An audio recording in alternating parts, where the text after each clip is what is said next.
నారాయణఖేడ్ పట్టణంలోని స్వర్గీయ పటోళ్ల కృష్ణారెడ్డి మాజీ శాసనసభ్యుల నివాసంలో టీపీసీసీ ఉపాధ్యక్షుడు డాక్టర్ పటోళ్ల సంజీవరెడ్డి ఆధ్వర్యంలో రాహుల్ గాంధీ జన్మదిన వేడుకలు ఘనంగా నిర్వహించడం జరిగింది।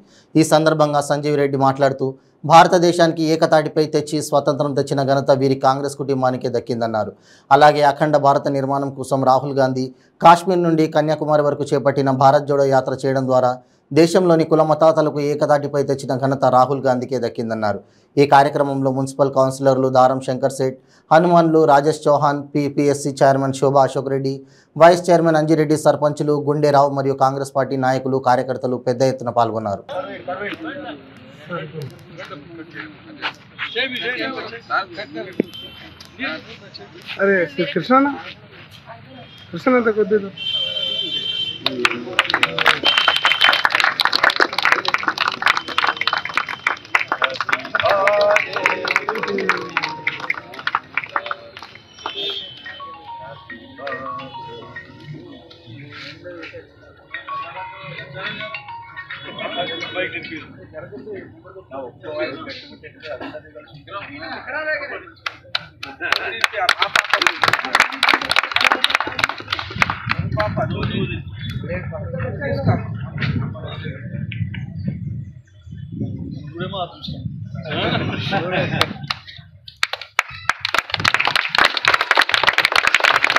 राहुल गांधी जिंदाबाद, राहुल गांधी जिंदाबाद, राहुल गांधी जिंदाबाद, राहुल गांधी जिंदाबाद, राहुल गांधी మన ప్రియతమ నాయకుడు మాజీ ఏఐసిసి అధ్యక్షుడు రాహుల్ గాంధీ గారి జన్మదిన సందర్భంగా ఇక్కడికి విచ్చేసినటువంటి కాంగ్రెస్ కార్యకర్తలకు, కాంగ్రెస్ అభిమానులకు ప్రతి ఒక్కరికి కూడా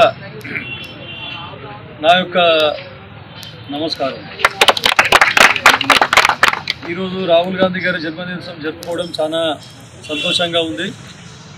ముఖ్యంగా ఈరోజు కుల మతాలను సాకుగా పెట్టుకొని ప్రభుత్వాలు నడుపుతున్నటువంటి పార్టీలకు బుద్ధి చెప్పడానికి మన భారత్ జోడో యాత్ర చేపట్టినటువంటి ఎవరైతే మన రాహుల్ గాంధీ గారు ఉన్నారో, గతంలో పండిత్ జవహర్లాల్ నెహ్రూ నుంచి మన్మోహన్ సింగ్ వరకు కూడా అన్ని కులాలు సమానం, అన్ని మతాలు సమానం, అఖండ భారతదేశం గురించి పోరాడినటువంటి చరిత్ర ఈ కాంగ్రెస్ పార్టీది। కానీ మధ్యలో కొన్ని పార్టీలు వచ్చి, కొన్ని ప్రభుత్వాలు వచ్చి కేవలం మతపరమైన రాజకీయాలు చేస్తూ, కులపరమైన రాజకీయాలు చేస్తూ దేశాన్ని ముక్కలు ముక్కలుగా విభజించు పాలించు అనే రీతిలో పాలిస్తూ ఉన్నాయి।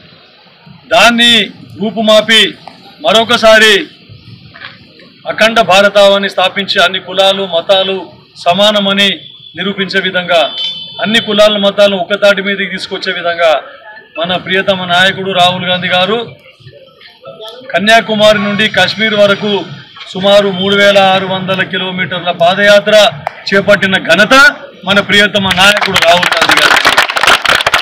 తర్వాత రాహుల్ గాంధీ గారు ఏదైతే ఈ భారత్ జోడో యాత్ర చేపట్టిన తర్వాత ఆయన ఇమేజు అఖండ భారతావనిలో అన్ని రాష్ట్రాల్లో కూడా పెరిగిపోవడం జరిగింది। కాబోయే నాయకుడు, భావి భారత ప్రధానమంత్రి రాహుల్ గాంధీ గారు అని చెప్పేసి ఎంతో మంది ప్రజలు వేనోట కొనియాడడం జరిగింది।